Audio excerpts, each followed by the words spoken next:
This is Walter O'Keefe, inviting you to listen in on the Nightline.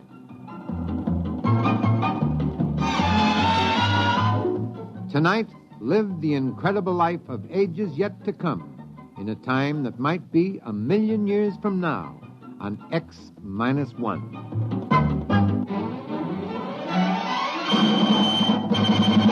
Now, an incredible story of the world beyond. Countdown for blast off. X-5, 4, 3, 2, X-1, fire.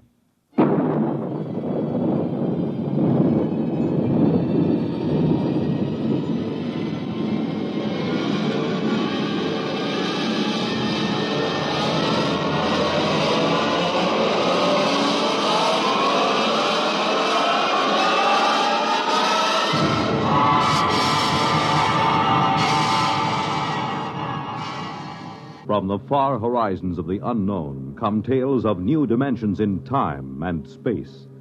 These are stories of the future, adventures in which you'll live in 1,000,000, could be years, on 1,000 maybe worlds. The National Broadcasting Company, in cooperation with Galaxy Science Fiction Magazine, presents X-1.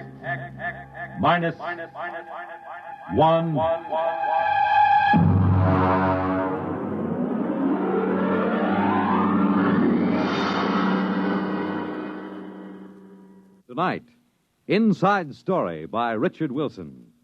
But first, hear this.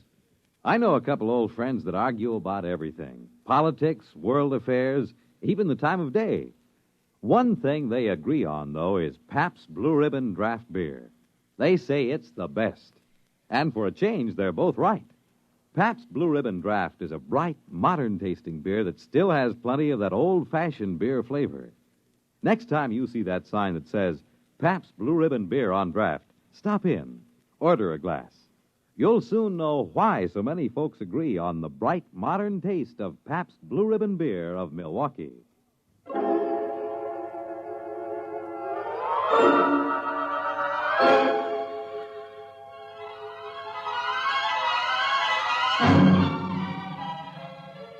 Now, X-1 and Inside Story.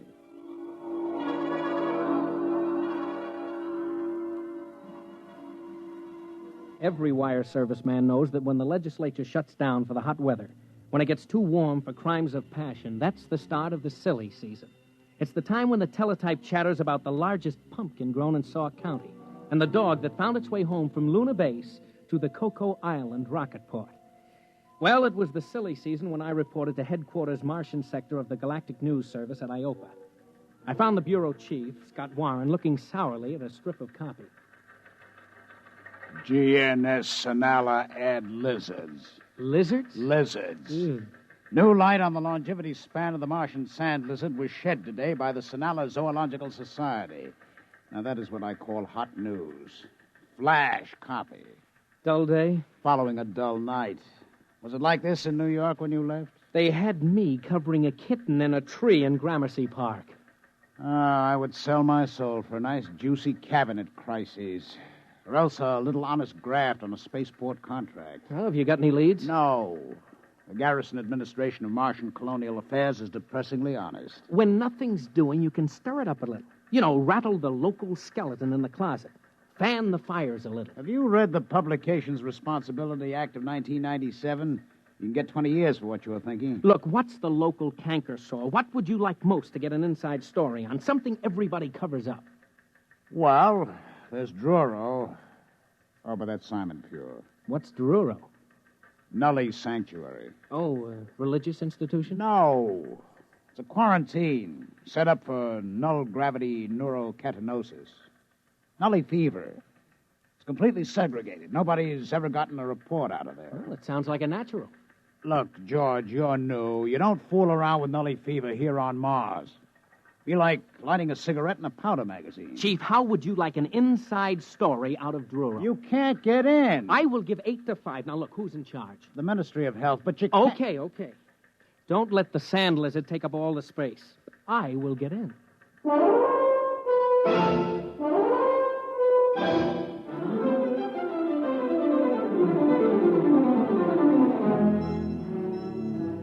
wasn't so easy. I did fine over at the health ministry until I mentioned Druro. And then I might just as well have had a galloping case of nully fever myself.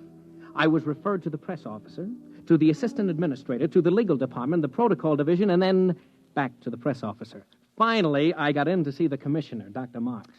Just what caused you to raise the question of Druro, Mr. Gordon? Look, Dr. Marks, what I want is your permission to visit Druro and get the inside story. Visit Druro? You mean inside the camp? Yes, that's right. Mr. Gordon, I'm quoting Administrative Code, Section 65. Any person found within the perimeter at Druro is considered to be a nully fever victim. Contagion is something like 99% certain at a range of 100 yards. What's the treatment? Druro. You mean they're just shoved there to rot? A nully, Mr. Gordon, will rot wherever he is. He deteriorates to the point of total sterility. Take my advice. Forget it.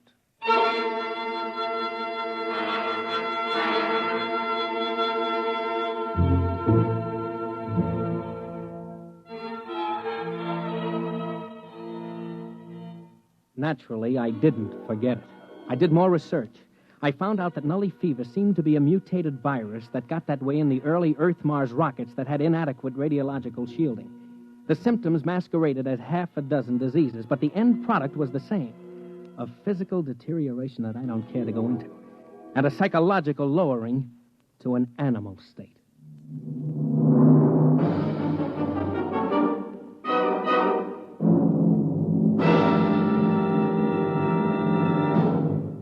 You're listening to Inside Story, tonight's attraction on X-1. Now, back to X-1 and Inside Story. I may be a little reckless following a story, but believe me, there isn't a bonus big enough to make a hero out of me. I had no intention of contracting nully fever just to provide a byline story for old GNS. I had stumbled onto something, and I was wearing it when I dropped into the bureau and asked Scott if he noticed anything different about me. You're putting on a little weight? No, guess again. Your pants aren't hanging right. Your shirt's all bunched up. That's because I am wearing the latest fashion, an invisible suit. Oh, goodbye. Try another one. Look, I'm not kidding. It's heat-proof and airtight. They developed it over at Mars Electronics for spacesuit use. You mean you're all buttoned up? Well, how do I hear you? Short wave from a miniaturized dental mic. It's hanging on a front tooth, see? You're not kidding. Well, how come it's invisible? It beats me. Something to do with a non-refractive coating. You need that for dark side work on airless satellites. I got an experimental model from a PRO at ME. What's it good for? Outside of spaceship work, not much, except it is my ticket to Druro. Now, wait a minute. Don't you get it, Chief? I can't be infected, not with this suit on. It's absolutely airtight. Don't worry, I'll be safe. Wrapped in plastifilm like chewing gum. Yeah, but that won't get you past the perimeter into the nully camp. Just leave that to me. I've got that figured out, too.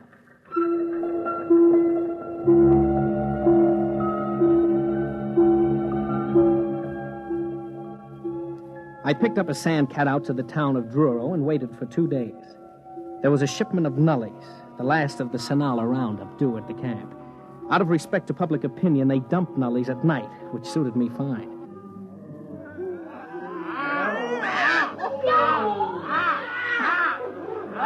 About 100 nullies were going over the newcomers like kangaroo caught in a frontier jail. I don't think anybody actually got killed, but they almost tore the new bunch to pieces, grabbing cigarettes, jackknives, buttons, shoes, anything. And then, like as not, the old-timers would fight each other for it. The whole thing was over at dawn, and I could get a look around the camp. There were prefab huts and some trees. I started over to one of the huts. My hut. Take it easy, friend. I'm not going to hurt you. Look, I'm your friend. Sure. You think you're going to steal my ration, huh? I'll kill you first. How long have you been here? 2 years. Got a cigarette? Here. No, don't grab. I'll toss you one. Don't you make a move towards me. Sure. What were you before you got in here? Huh? A teacher. An IOPA technical. I fixed them before they got me. I cut down 10 medics with a power drill. When is breakfast, friend? You go plenty hungry. Ration isn't until tomorrow. You think there was some fight last night? Wait till you see ration drop. Last time somebody tried to beat me to a ration case, I fixed her. Never mind. Don't tell me about it. Hey, what's that over there? Up the hill. Looks like a regular fortress. What are you trying to do? Hurt me? No, I just asked you what goes on up there, those other huts inside that barricade. You spying for them? Yeah, sure. You're spying for them, you dirty...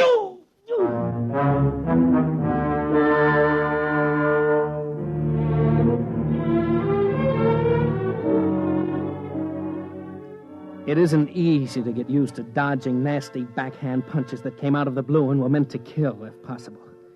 I got my arm up in time to catch about half the force, and the man ran off with my pack of cigarettes. But there was something up that hill worth looking into. A barricaded section set apart from the rest. So I started up. When I hit the woods, I stopped just 3 feet short of a 10-foot spear. All right, you. Get back down the hill. Now, take it easy, will you? What's going on up here? Go on, get moving. I've got orders to kill if I have to. You don't understand. I just want to find out... Yeah, sure you do. They always do. Every time there's a new batch, there's a few still smart enough to plan together, and they come up here spying. Spying on what? Look, I'm I'll a newspaper... count 3, and then you get it in the belly.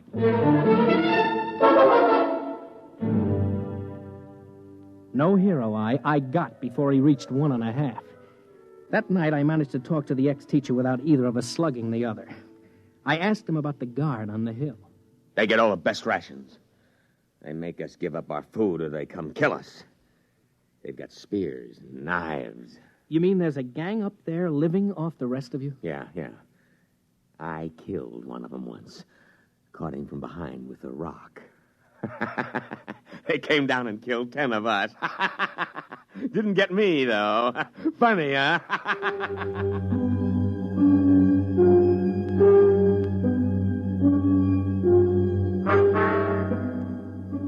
I got the picture. It's been the same every time men are herded together like animals. Andersonville, Buchenwald, and Dachau, the Alaskan camps in the 70s, and now Druro. The strong live off the others, a kind of racketeering in spades. Grab the best of everything, live as rich as you can, and don't worry how many you leave to starve to death. We're gonna get them, though. Tonight. Got rocks together and clubs. Go up there and we'll get them. You come.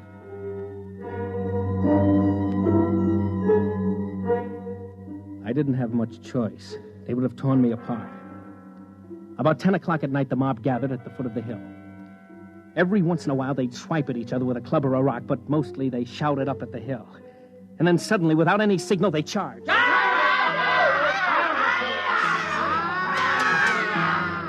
It was kind of sick. Men and women, heaven knows what they were before, teachers, mothers, anything, screaming and running up that hill. And then the defenders cut loose. There were torches so I could see, rocks rolled down, boiling water, spears, arrows, enough to cut down that unarmed mob.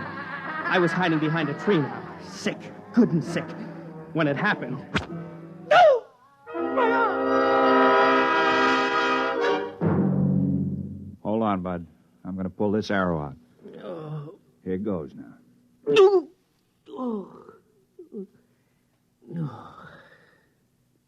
Where am I? Up the hill. That's where you wanted to go, isn't it? But how did... We dragged you up here. Herb, get some bandages up here.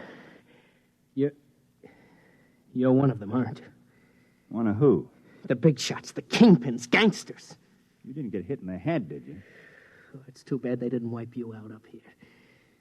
It's tough enough living in a place like this, but to prey on the weak ones... Look, fella, I think maybe you got the wrong idea. Oh, thank heaven I'm safe from this kind of... Yeah, I wondered when you'd notice. That fancy suit of yours got torn when the arrow hit. Oh, no. Nully fever. That's why we hauled you up here. We spotted something funny about you. A kettle of boiling water splashed on you, and you didn't even notice. Who are you? George Gordon, Galactic News Service. A newsman? Listen, does anybody know you're in here? Yeah. Maybe there's a chance. Can you tell them they got to let us out? Tell them what it's like up here. Make them understand. We write messages for the ration planes, and they ignore them. You can't get close enough to the guards to shout, they shoot you down. They got to let us out. Oh, sure. After what I've seen, that's the last thing I do. try to con somebody into letting this loose on the population. I've seen enough nullies. Even if I have to spend the rest of my life in this camp, I don't want to be responsible for making more. Wait a minute. You don't get it. We're not nullies up here. What? Nobody gets in the camp who isn't a nully. That's right. We all had it when we came in, but not anymore. Up here, we're cured. You're lying. You've got to believe me. We've been living up here for 4 years, keeping guard, trying to live like human beings in the middle of those animals down there. Losing maybe 3 or 4 a week, fighting them off. You know you're more dangerous than they are down there because somehow you've kept some intelligence, enough to want revenge on the rest of the world by infecting. No, you've got to believe me. We're cured. Nully fever can be cured somehow because we've done it. About 100 of us. More now with the babies. The what? Babies. Normal, healthy babies.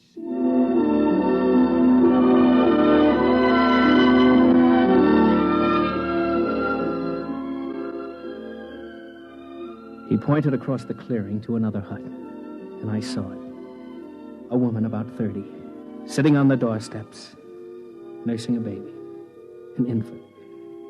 And I heard the words of the commissioner echoing in my ear. And, of course, total sterility. These weren't nullies, not anymore. If they could have babies, they must be cured, living as a desperate island in a mad world of violence.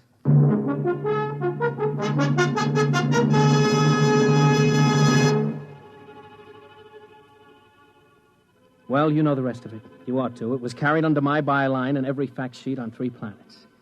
They had a micro-technician up the hill who gimmicked my miniature microphone with a hairpin and a piece of quartz crystal, so I cut in on the main traffic beam between Sinala and Iopa. I had Scott Warren at Government House in 15 minutes, threatening to blow the lid off the whole colonial government. The babies did it. Aerial photographs with micro-enlargements. They had pictures of those babies on the wire the next day. Red tape held it up a week. But finally, 100 cured ex-nullies and 1 reporter were out of Druro at Iopa General Hospital for checks. They found it. Nully fever is psychosomatic. You take somebody strong enough to fight for survival, give him incentive, and he'll lick it by himself. No miracle drugs needed. It starts with a virus, all right. But it ends with psychotherapy. A good dose of willpower. I got back to work in a month. Welcome back, George. The teletype's dead as ever. Back to the longevity of the Martian sand lizard. Druro Nully story played out? Dead as last week's herring. Well, what else is new? Maybe we can find another skeleton in the closet. How about life on the Martian moons? Now, that ought to be good for a headline.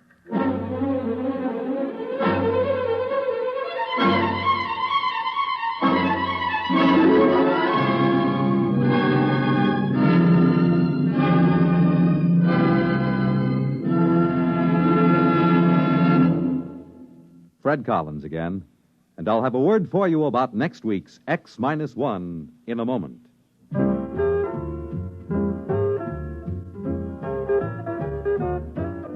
Hey, Molly, it's me. Where are you? Right here, McGee. What's the matter? Are you doing anything? Am I doing anything? I've got a towel wrapped around my head, a broom in one hand, a bucket of soap and water in the other, and the kitchen curtains under my arm, and you ask me if I'm doing anything. Sure, I'm vacationing in Florida. Oh, here, Molly, let me take that stuff. What are you doing? Now, just sit down. Sit down right here. Well, you're sweet, McGee, but I've got... You can go back to work in a minute. I got something big to tell you. You know, something really big. What have you gone and done? We're going to be on Monitor. Monitor? NBC's fascinating, motivating, merry-making, scintillating, ever-vescerating weekend radio service. Oh, that Monitor. Of course. And we're on it, McGee? When? This weekend and every weekend. What do you say to that? Oh, that's wonderful, McGee. So don't make any plans, folks. We'll be seeing you this weekend. All weekend. On Monitor. And now a word about next week's story. The category Inventors by Arthur Sellings on X-1. You have just heard X-1, presented by the National Broadcasting Company in cooperation with Galaxy Science Fiction Magazine, which this month features Time Waits for Winthrop by William Tenn. Winthrop was literally the most stubborn and selfish man in 500 years. How could they convince him not to strand them in this society of shriek fields and panic stadiums? Galaxy magazine, on your newsstand today. Tonight, X-1 has brought you Inside Story, a story from the pages of Galaxy written by Richard Wilson and adapted for radio by Ernest Kenoy. Featured in our cast were Bob Hastings, Leon Janney, Ralph Bell, Richard Hamilton, Edwin Cooper, and Pat Hosley. This is Fred Collins. X-1 was directed by Daniel Sutter and is an NBC Radio Network production.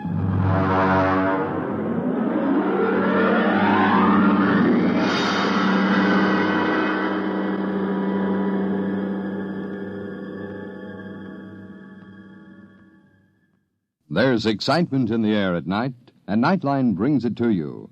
Hear Nightline with Walter O'Keefe, next on most of these NBC stations.